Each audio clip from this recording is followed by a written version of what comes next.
All right, it is the middle of the morning on Wednesday, and time to tune in for the final time. We're not doing tuning in anymore. I've got another weird Elysian Ales concoction here. This one's called Phase Dust. It is peach, mango, and tangerine.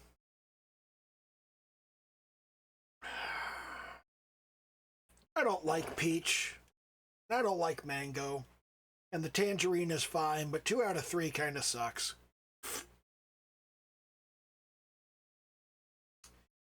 It doesn't really taste bad, I guess.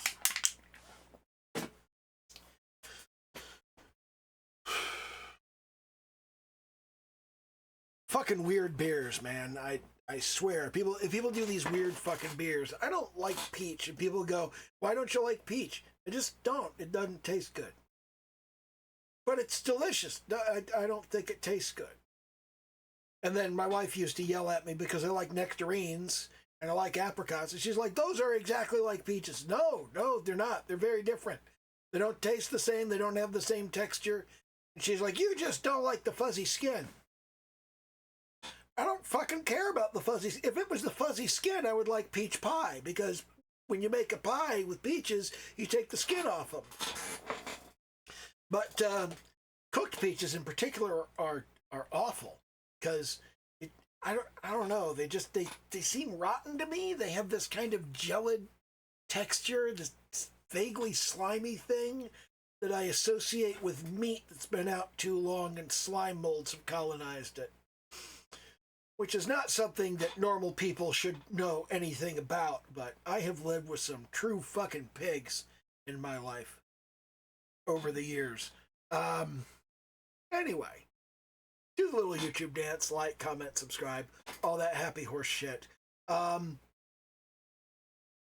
We're switching gears on the way things work here.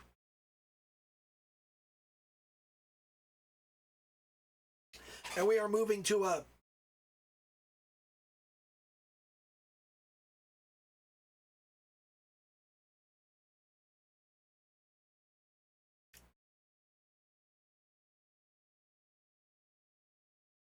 That's actually good. I'm not getting peach at all from this. I'm not getting mango at all from this. I'm getting a kind of new, never before experienced flavor that does have a note of tangerine in it. There's a bit of tangerine there.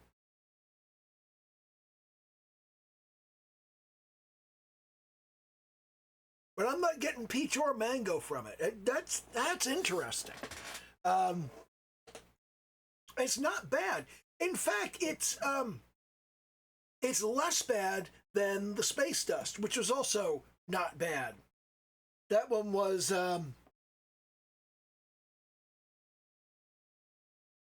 starts with a G. Grapefruit. It was grapefruit, mango, and pine. It did have a strong bitterness. I like a strong bitterness in my beers. That's very good.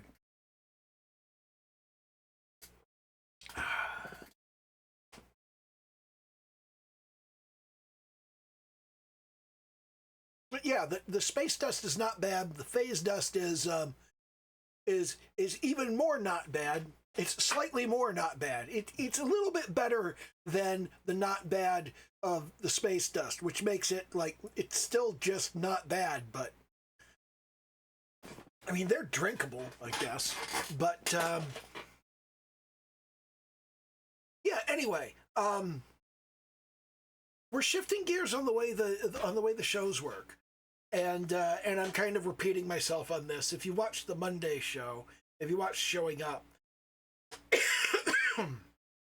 then you already heard this. But I have to repeat myself because, hey, maybe somebody's just watching the Tuning In playlist, because that's the way the playlists are structured. I'm not going to do playlists anymore because I don't think anybody fucking cares.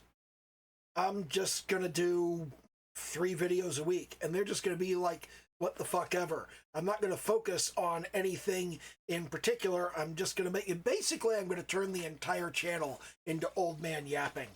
But I'm still going to call it Showing Up, because fundamentally, I want to talk about the work that I'm doing. I want to talk about the things that I'm building. I want to talk about why I'm making certain decisions and what decisions I'm making. And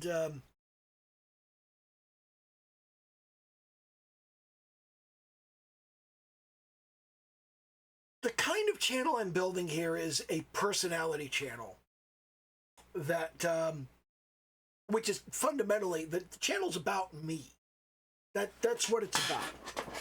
It's not about any specific aspect of me in particular. It's just about me and what I'm doing and what I think and that sort of shit. And I keep trying to to put topics into it, but the only topic I can consistently deliver is me. So that's really what the channel is. Anyway. And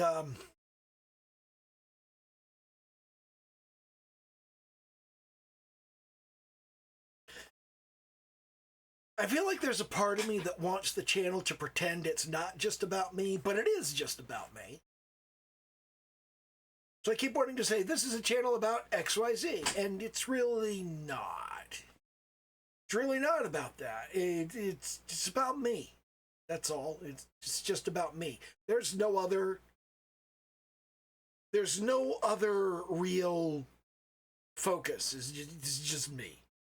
Just me doing my shit 3 times a week. And having a beer. The interesting thing is that while the Elysian Ale has a higher alcohol content than Jubal Ale, I don't feel it as much. So I don't know. It's does it have a higher content than Jubal Ale? I think Jubal Ale was 6.2. I think Jubal Ale is 6.2. I think I got a Jubal Ale bottle in the trash over here. I do have got one. Peel the other garbage off it. Throw away this woolly booger of hair.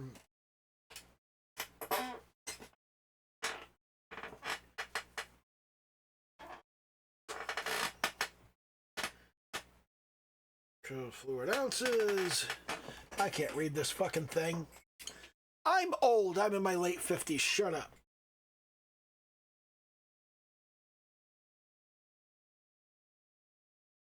$6.7.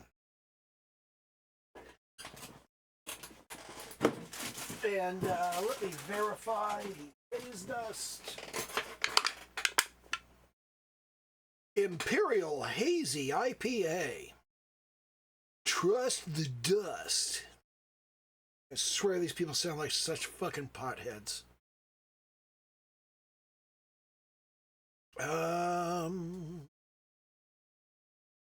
Yeah, 8.2% alcohol by volume. Then why does Jubal Ale do the job better? Just saying. Just saying.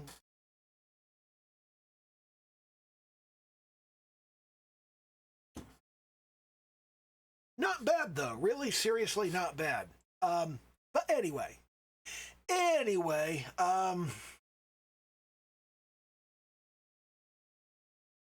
going to start doing just an ongoing stream of 3 videos a week, and it's just going to be me. There's not going to be playlists. There's just going to be sub to the channel. The video comes out on the day that it comes out, and it's still going to be showing up. Because I am showing up. I am trying to get shit done. I am trying to... this is kind of an accountability thing, but I'm not actually accountable for anything. I'm not actually, like, responsible. Like, I'm not going to come on here and go, I didn't do shit. And I feel bad that I didn't do shit. No, I just didn't do shit. I'll do some shit later. Like, how much later? I don't fucking know. Like, eventually, I'll do some shit.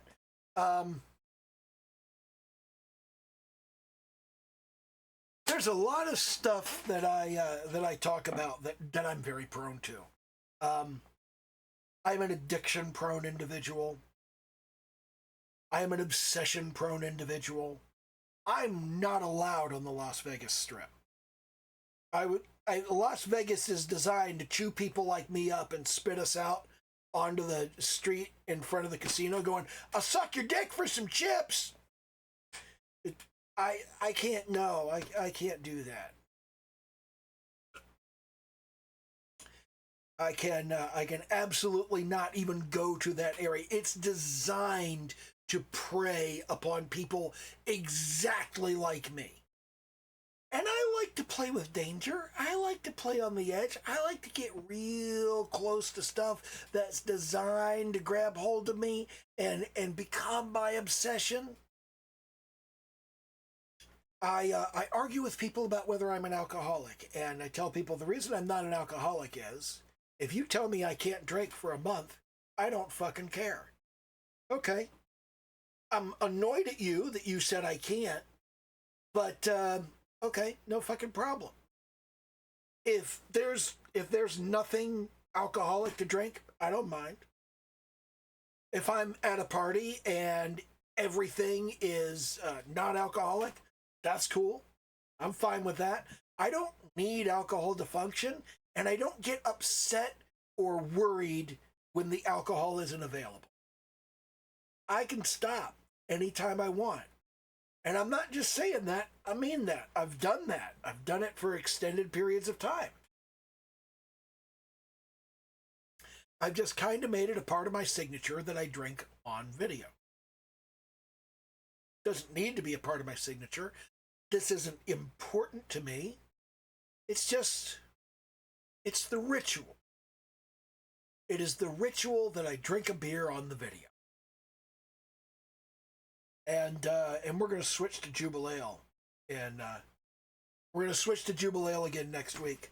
Because this shit,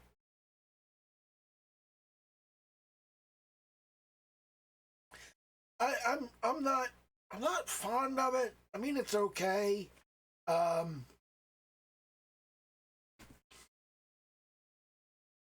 What I'm probably going to do with these Elysian IPAs is I'm going to use them to taper down, because I am very prone to drinking way too fucking much.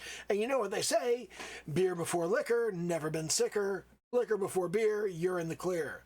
So if I start off drinking some liquor and I'm like, as usual, alcohol turns me into a different person.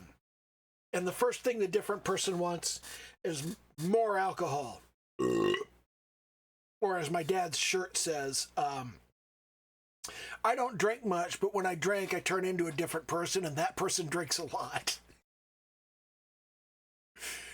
Yeah, that's pretty much it. I'm not somebody who is compelled to drink. I'm not somebody who lives to drink. But I do love it. I do love to drink. And I love to drink. I love to be drunk. I love to be intoxicated in all of its various forms. With a couple of exceptions. There are intoxications that scare me, like meth, and I suspect like cocaine. Like if you snort cocaine, I suspect that if I snorted cocaine, I would really, really like it. I know that if you smoke meth, well, I didn't smoke meth. I know people that smoke meth, but I have snorted meth. I have bumped the shit. And it was the most amazing experience. And I was like in the middle of it. And I went, I can't do this again. I can never do this again. Because if I do this again, I'll do it all the time. I will never fucking stop. This shit is fucking awesome. So, I took meth once, and I cleaned the shit out of my apartment. And I loved it. I fucking loved it. I listened to a bunch of music, and I wrote a bunch of shit, and I wrote a bunch of code. I did a bunch of programming, and I did a bunch of writing, and I I just, like, I got so much done, and I was so present. I was so there. I was so focused. Like, everything I did was, like, tremendously important.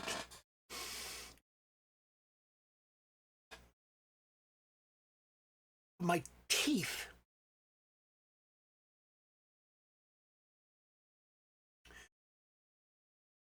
I could feel my teeth very prominently.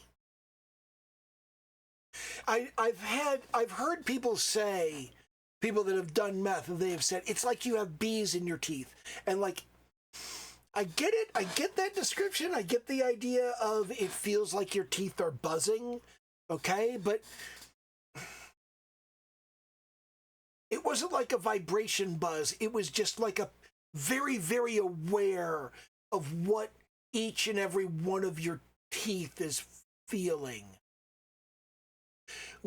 which is not the way people typically exist.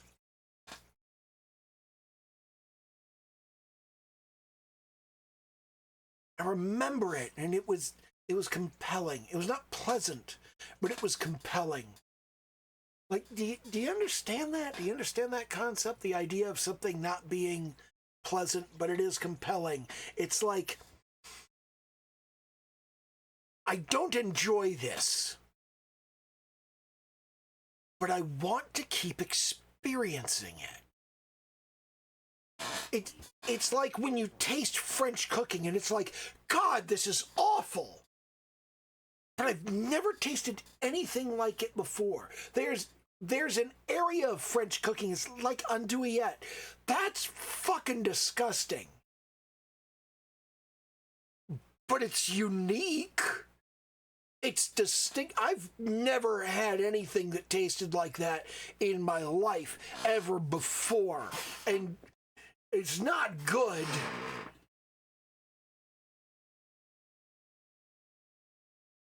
But I kind of want to take another bite.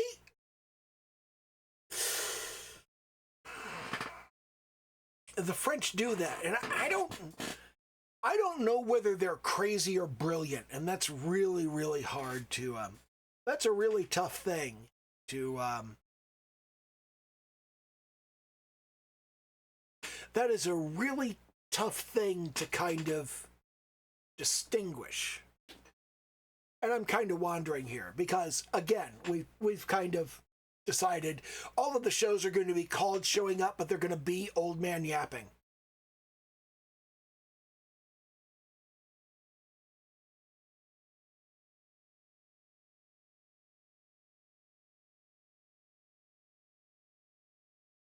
I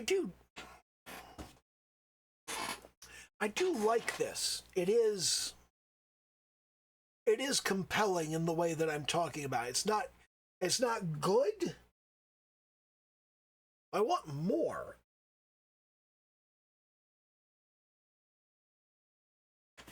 You know what? I'm going to break the rules. I'm going to have a second beer. I'm going to get the Juice Dust, and I'm going to try that. Anyway, we're talking about drugs. I'm going to talk some more about drugs when I get back, I think. I brought you a drink. It's 10 in the morning. I made it a double. Oh, Domestabot. If you know, you know.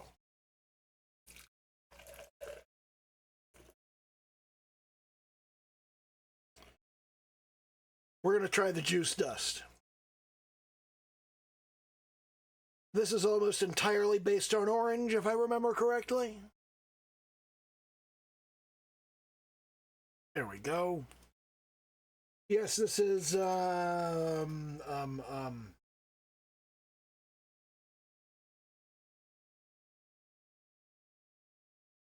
corkscrewing through the obsidian darkness of outer space.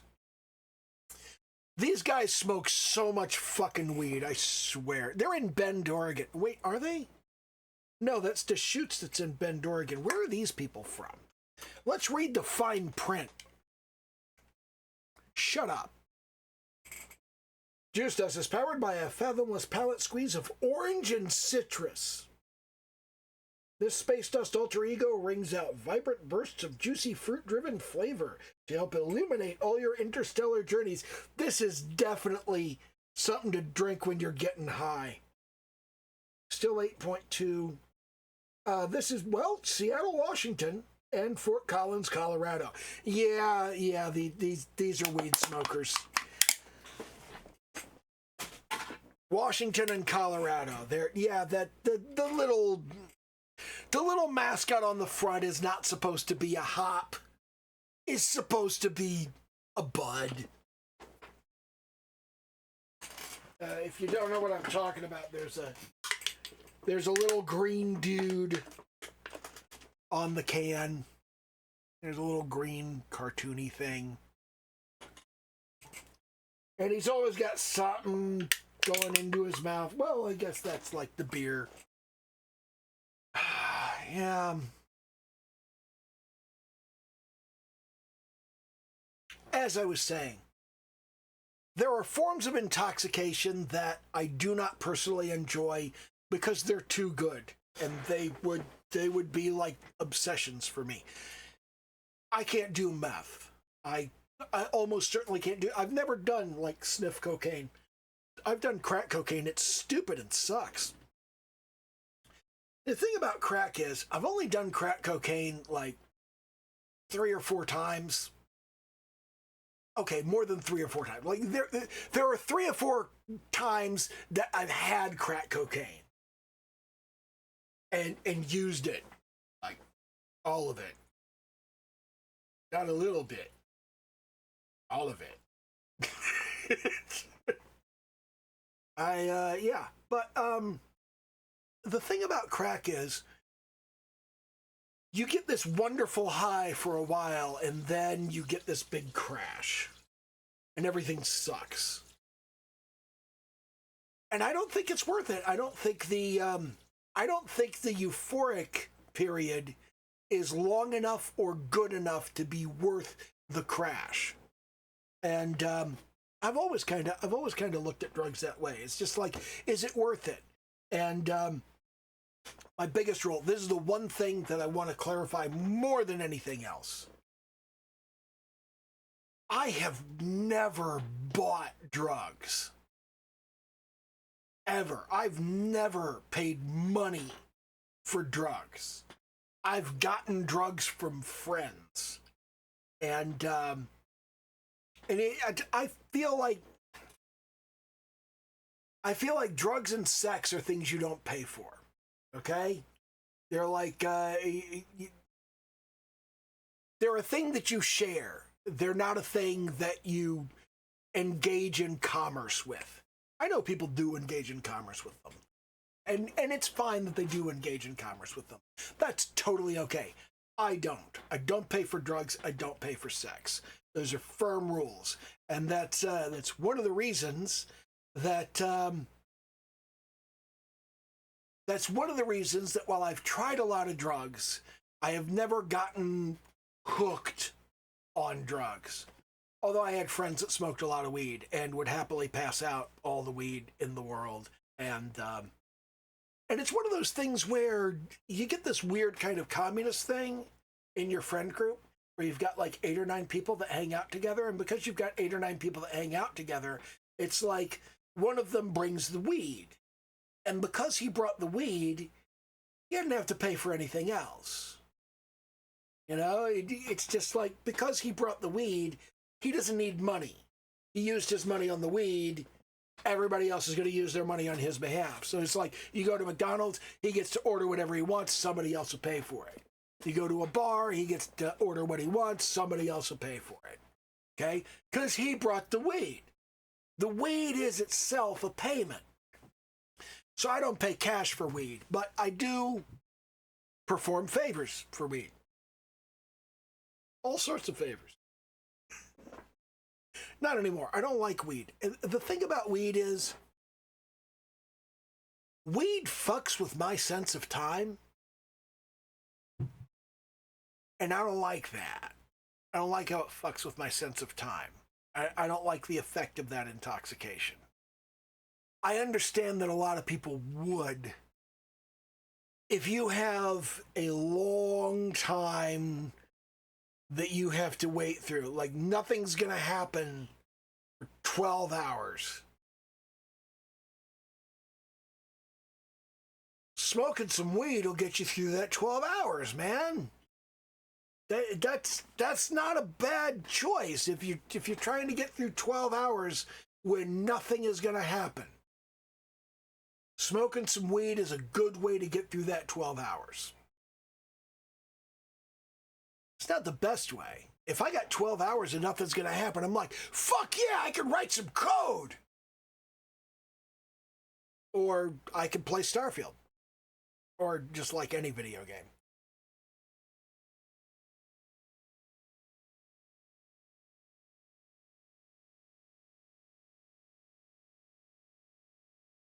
That's my first drink of the juice dust.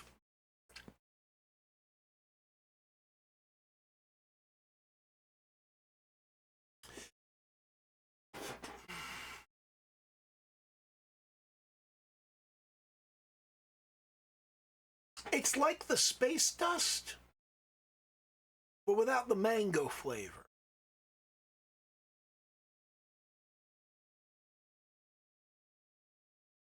I don't like mango flavor. I couldn't get any of the mango flavor in the phase dust. The phase dust is just fucking weird. It's like, it's not.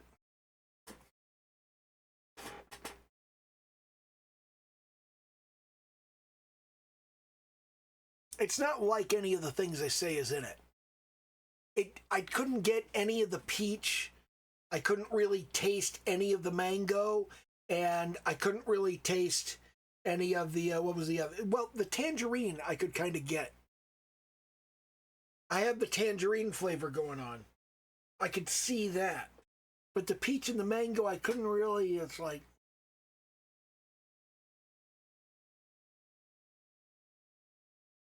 It's sort of like if you put Bailey's Irish Cream in coffee, the coffee doesn't taste like anything anymore. It's just alcoholic water, basically. It's like all the flavors of the coffee cancel out all the flavors of the Bailey's Irish Cream. I can't really drink that anymore anyway because I don't get along well with dairy and alcohol anymore. I used to could drink a White Russian and it was fine, but not anymore. Hey, that doesn't work for me at all.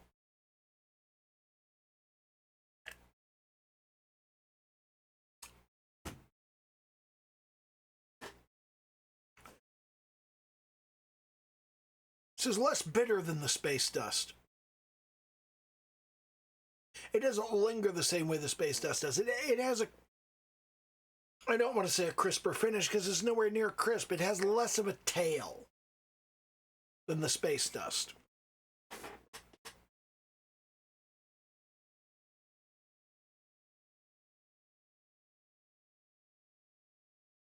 I don't know. None of these are good.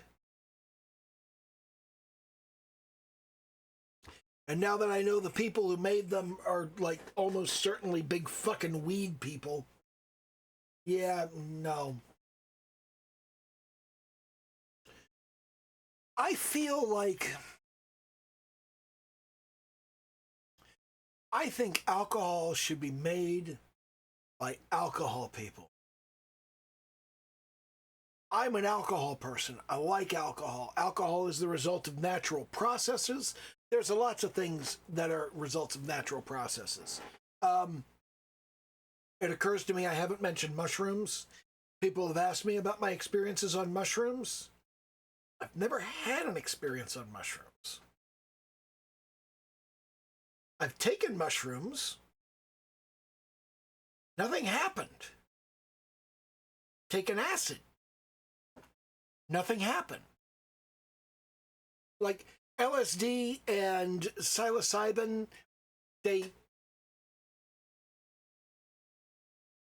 people say, well, you must have gotten bad shit, but I'm just like, I don't think so. I think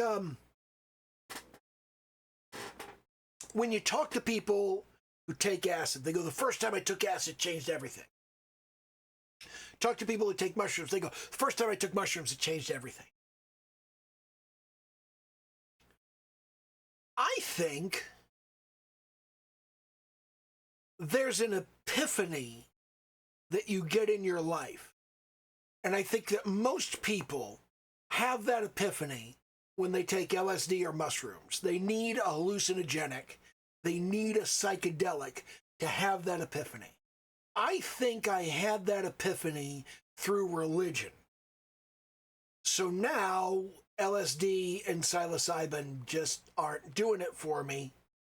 In fact, they aren't doing anything. I don't really know why. It's like, I mean, I've never known anybody to say, I took mushrooms once, and then after that, they never did anything for me ever again. Usually they go, I took mushrooms, and I started taking mushrooms all the time because they're fucking awesome. Now I just take mushrooms occasionally, but man, I love taking mushrooms. I took mushrooms, they didn't do shit.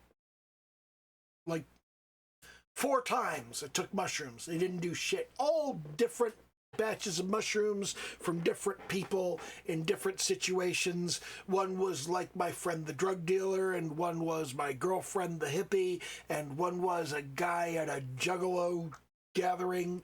Not the gathering of the juggalos, but like just a bunch of juggalos hanging out. And once from a guy who I think was trying to fuck me. I always find it weird when people give you drugs trying to fuck you. It's like, I enjoy fucking. Like, just ask. Your chances are good, dude. I mean, really, it's like, I'm pansexual. I don't fucking care. It's like male, female, formerly female, brand new thing nobody's ever heard of. You've done things to your junk. I don't care. It's an engineering problem. You know, it's just like, if you're into me and I'm into you, and we can go into a room together and we'll figure something out. It doesn't matter what the pieces parts are. It's just, it's a puzzle. I like puzzles. We'll find a solution to the puzzle.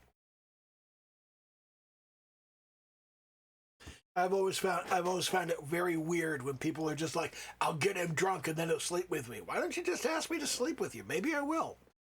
And if I say no, then it's immoral to get me drunk trying to get me to say yes. You can't do that. That's not right.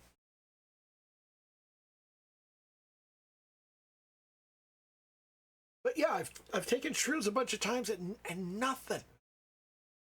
No meaningful effect at all. Taken LSD a bunch of times. I took an obscene amount of LSD.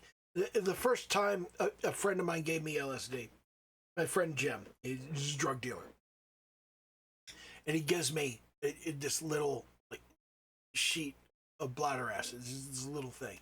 He goes, that should last you a while. And I'm like, oh, so it'll get me stoned for a couple hours. So I took the whole fucking thing. I didn't know. I'd never taken acid before. It's not a that I do. And he was really like fucked up. He's like, dude, you know, you just took 25 hits of acid. And Sid Barrett from Pink Floyd, like, he only took 20 and he never came down. I don't think that's true. I don't think that urban legend is true at all. But that's what Jim told me. He was like, Sid Barrett took 20 hits of acid and just never came down. Like, he was high the rest of his life. He was fucked up. He couldn't process anything. So Jim was very careful. Jim was very careful with like the aftercare and whatnot. He's like, you got to stay here. I got to make sure that you drink water. I got to make sure that you don't hurt yourself. I got to make sure you don't have a bad trip. I got to do all of this stuff to make sure of things. And I'm like, I'm over there for like 6 hours and nothing.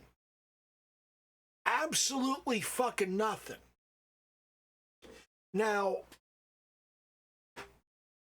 I understand the assertion that this guy gave me bad acid, that it wasn't any good, that nothing was going on with it. But for like 6 hours, he was very concerned. He's like, I cannot let you out of my sight. I got to take care of you, dude. I got to make sure you're okay. That's not the behavior of someone who just gave you shitty drugs. That's the behavior of someone who's legitimately concerned for your well-being.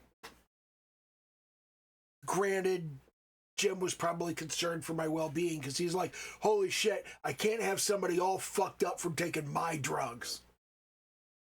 But he was concerned, he was worried, and he tried to take care of me. I liked Jim. Jim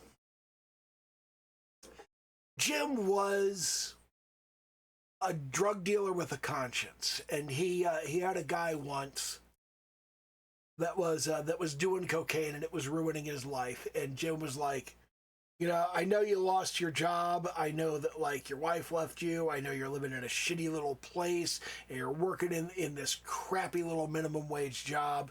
So instead of paying me cash for your cocaine, you're going to wash my car. And he cut this guy's cocaine with progressively more inert shit.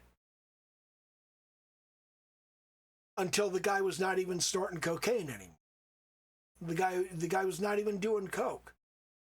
And then one day after Jim was sitting there, and he had washed Jim's car, and he came in, and he's like, I finished your car. And Jim was like, you're off the coke. You haven't had any cocaine for like a week. It's like, it's all cut. There's nothing left in it. Okay? You're off the coke. You're free. Go. Get a job. See if you can get your wife back. Like, whatever the fuck, dude. Put your life back together. And I like that about Jim, because he would put that kind of effort into people, but he would also sort of recognize that some people are a lost fucking cause. Like, there would be people that come to him and they wanted crack, and he would just be like, well, you know, if you don't have the money, you can do this thing over here, you can do that thing over there. And he was always trying to, like, help people out, but the people who were on crack, he didn't fuck with them. He was just like, if you're addicted to crack, dude, you're just fucking addicted. That's all there is to it. I didn't really understand the appeal of crack. I don't know why people get so fucking hooked on it. I don't understand why people like heroin. I had heroin 3 times. And every time it was awful. I hated it. Like, the first time I did it, everybody's like, you had a bad trip. I'm like, no, I wasn't terrified. It was just like, this sucks. Like, what? I can't do anything. I can't get anything done. I am, like, absolutely unmotivated. It's like, doing heroin was like,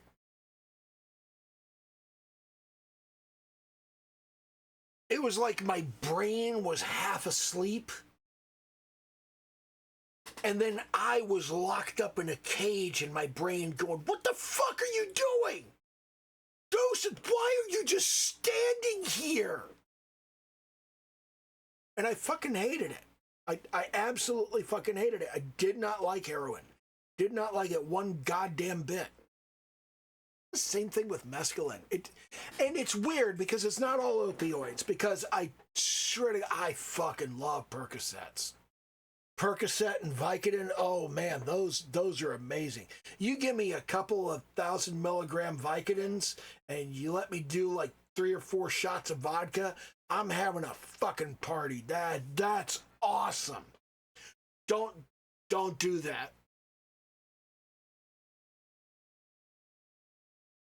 I have the tolerance from hell. If you take 2 grams of Vicodin and drink 4 shots of vodka, you will probably die. So don't. Okay? I've done so many fucking drugs. I have an insane tolerance. Like, I go in for surgery and I tell people, I'm like, you're going to need more anesthesia with me. They're like, what do you mean we're going to need more anesthesia? I'm like, I've done a lot of drugs. They're like, no, trust me, you'll be fine. When I got my laser eye surgery, I was like, I'm going to need more anesthetic than you're used to. They're like, you'll be fine. I was not fine. I was absolutely fucking not fine. I'm sitting here with a fucking razor blade cutting my eye, getting ready to prep it for the laser. The laser didn't hurt. The razor blade fucking hurt.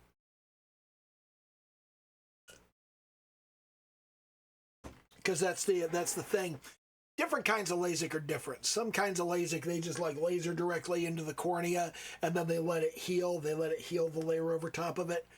But sometimes that doesn't work effectively because the healing modifies the profile. So I did the kind where they razor slice a thin layer of the cornea and they lift the flap back. Then they laser the inside and then they put the flap back over it and let it heal. And that's a better variety, but they did that first eye, and after they did the first eye, I was like, I'm gonna need more anesthetic. And they're like, what do you mean you're gonna need more anesthetic? Everything was fine with the first eye, was it? It was like, everything was absolutely not fucking fine. And the doctor was horrified. Because, of course, you would be horrified. But, yeah.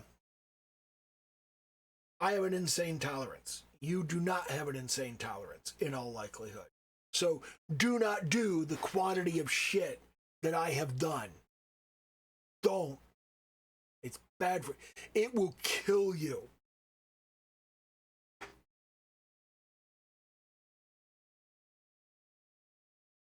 Well, I can't say for sure it will kill you.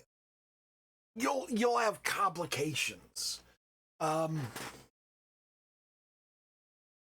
Everybody's chemistry is different, and because everybody's chemistry is different, what happens when you take drugs is different. It's like my theory that I had the whole religious thing when I was fairly young.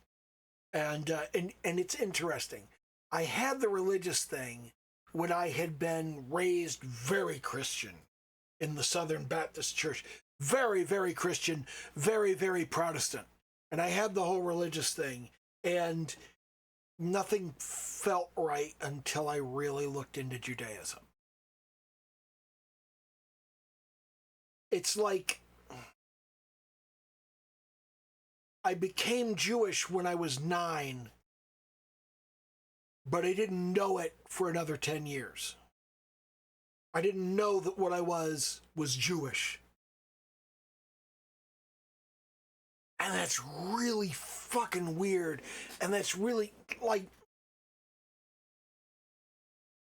that is just a mind-blowing situation to be in, to look back at that and to go, like, when I was 9 years old, I perceived God for the first time. And you have that moment, you have that epiphany, you have that flip of a switch in your head. But then you spend years going, this is not what God is about. That's not what God is about either. Let me go and talk to the Catholics. Let me go do this. Let me talk to the Lutherans. Let me talk to the Episcopalians. Let me talk to the fucking Mormons, for God's sake. It's like anybody. Does somebody else understand God?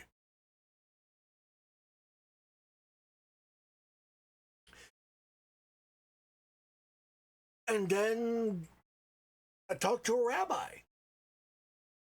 And I was like, these are the problems that I have, and I have this understanding, and my understanding is this thing, and everybody else is saying these things, and I don't fucking know. And the rabbi's like, I don't know either. You have this thing that you experienced. You experienced this and that. Tell me more. Tell me more about the thing you experienced. Nobody had ever done that before. Every other religious official I had ever spoken to about my experiences and my understandings had been like, no, that's wrong. This is the truth.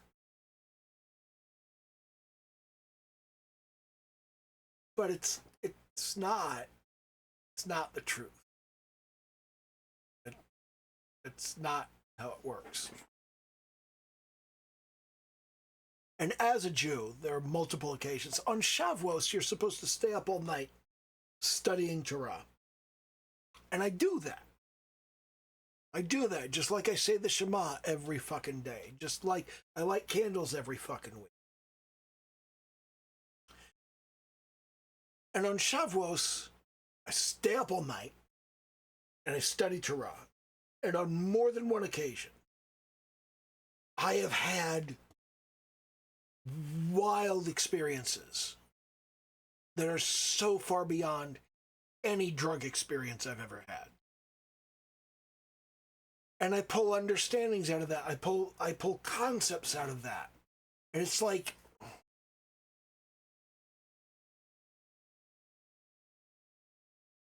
when studying Torah overnight on Shavuos, I have ideas that are not mine. They don't belong to me. They don't come from me. And I don't know whether they're coming from somewhere outside of me, or whether I'm discovering them somewhere inside of me, or whether I'm just fucking crazy and hallucinating. Always a possibility. If you've done a lot of drugs, there's always the possibility you're just fucking nuts. Like, if you've ever taken acid, any weird thing that you ever think could be the acid going, hey, remember me? Fuck off.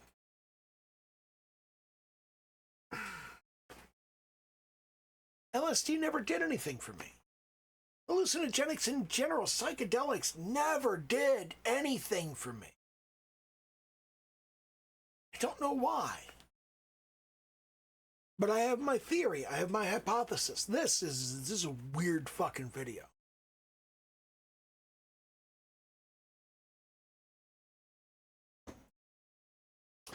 I have spoken in previous videos about my degree in occult science, which is mostly, I spent 2 years reading everything Rudolf Steiner ever wrote, and I wrote some essays about it.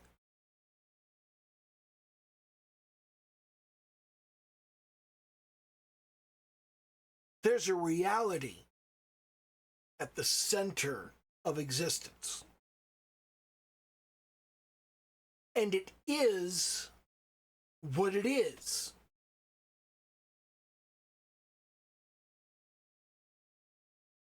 Nobody knows what it is, but it's there. It's a real thing. Like right this very moment, there is a house in, I don't fucking know, Bedford, Massachusetts. There's a house in Bedford, Massachusetts. And there's a cabinet over the stove. And that cabinet has something in it. And I don't know what it is. But it's there. There is a house in Bedford, Massachusetts with a cabinet over the stove, and the cabinet has something in it. That's real. That's a real thing. I don't know what it is. I could speculate. I could say it's a teapot. I could say it's a cutting board. I could say it's a food processor. I can make up anything and say that's what's in the cabinet over the stove in the house in Bedford, Massachusetts. Everybody can make up whatever they want to be there. But something is there. There's something in that cabinet.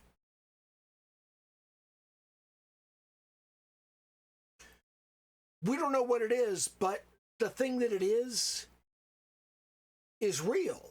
It's a real thing that's really there. And I think a lot of people forget that. I think a lot of people forget that if you speculate, there's a food processor in the cabinet over the stove in the house in Bedford, Massachusetts. You can go, you've never been to Bedford, Massachusetts. Well, I have, but I haven't been to that house. Yeah, but if you've never been to that house, then you don't even know there is a cupboard over the stove. Well, yeah, but if there is a cupboard over the stove. Well, regardless, you don't know what's in it. You can't possibly know what's in it. That's true, but if you go there, If you go to that house and you walk over to the stove and you open the cupboard over the stove, there's a food processor in there. I say there's a food processor in there. And if you go and you open the cupboard over the stove, either there will be a food processor in there or there won't. But there is something. There's something there.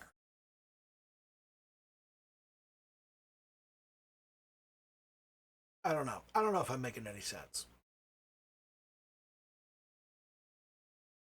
I don't feel intoxicated, but I've been talking about weird shit, so I probably am.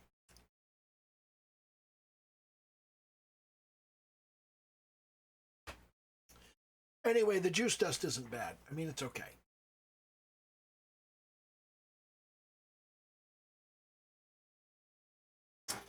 I don't think I have anything meaningful to say anymore. Do the little YouTube dance, like, comment, subscribe, all that happy horse shit. Okay, bye.